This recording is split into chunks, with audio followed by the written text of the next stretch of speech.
Está hoy de nuevo en boga Punta Catalina.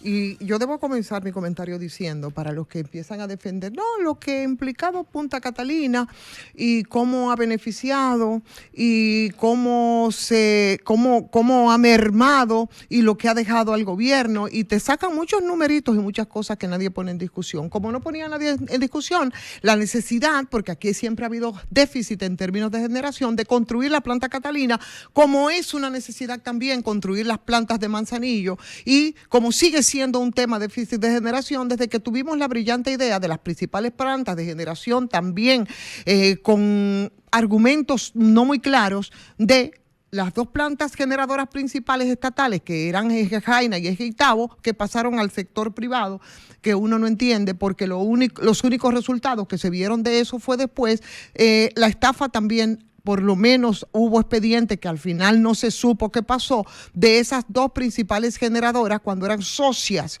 del Estado Dominicano. Fueron 18 mil millones de las que se dijo, y eso quedó ahí, engavetado ese expediente que fue debidamente denunciado.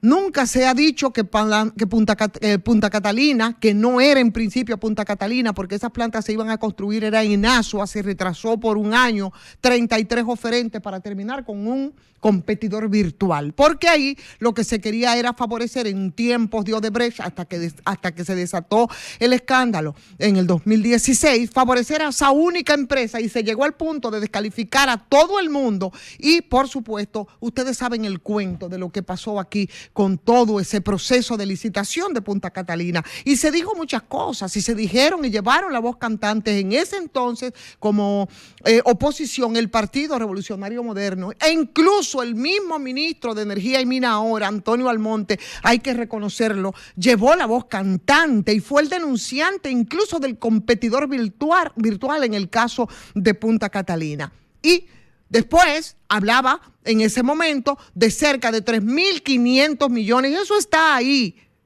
que fue la sobrevaluación de Punta Catalina, que en principio fue aprobado 2.040 millones, que el expresidente Danilo Medina después negoció y se bajó a 2.945 millones. Por eso siempre se dijo que si aquí se hacían las indagatorias que tenían que hacerse respecto a ese proceso de licitación, que de ninguna manera lo descalifica la operatividad después de Punta Catalina, esa era una forma de involucramiento con el pasado presidente Danilo Medina. Por lo menos tenía que explicar qué es lo que pasó cuando la terminó sobrevaluada Punta Catalina en cerca de 3.400 millones de dólares. Eso es así.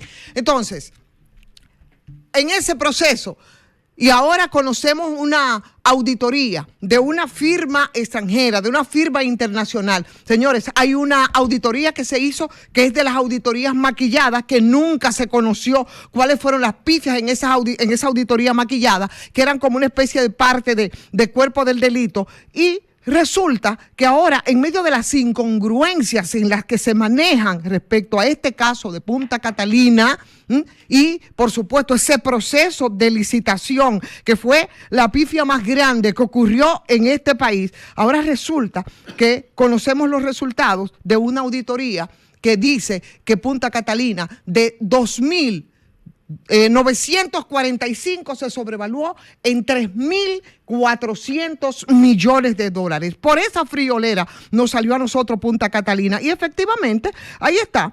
Ayer se publica la información, por supuesto, de lo que fue el costo de Punta Catalina, que todos conocemos, 3.400 millones, y lo dio a conocer justamente el ministro de Energía y Minas. Pero es ese mismo ministro de Energía y Minas que cambió los números, y tengo que decirlo, después que quería hacerse un mamotreto de contrato de fideicomiso de Punta Catalina, y ahí el propio ministro de Energía y Minas decía que costaba 2.400. Hoy los resultados de esa auditoría le dan en la cara, y tiene que admitir que no, volver a las cifras originales que, por supuesto, decía con mucha razón cuando estaba en la oposición. Ahora defiende a capa y espada el valor de Punta Catalina de 2.400 y ahora esa auditoría le dice que son los 3.400 millones. Ustedes se dan cuenta cómo es que se ha estado armando todo este amaraco respecto a Punta Catalina. Eso quiere decir que se declaró un precio de 1.000 millones por debajo de lo que fue el costo de Punta Catalina. La oposición decía que era 3.500. Después se cambió en 2.400 y ahora los resultados de esta auditoría te ratifican los 3.500. Por tanto, no se puede confundir lo que es la operatividad de Punta Catalina y todos los tropiezos que tuvo en el medio con lo que fue un proceso de licitación. Al final nos salió súper costosísimo y ese dinero fue a parar a los bolsillos de mucha gente en este país que deberían de dar explicaciones. Ojalá que esa auditoría vaya a los estamentos correspondientes, que es lo que ha debido hacerse desde un principio.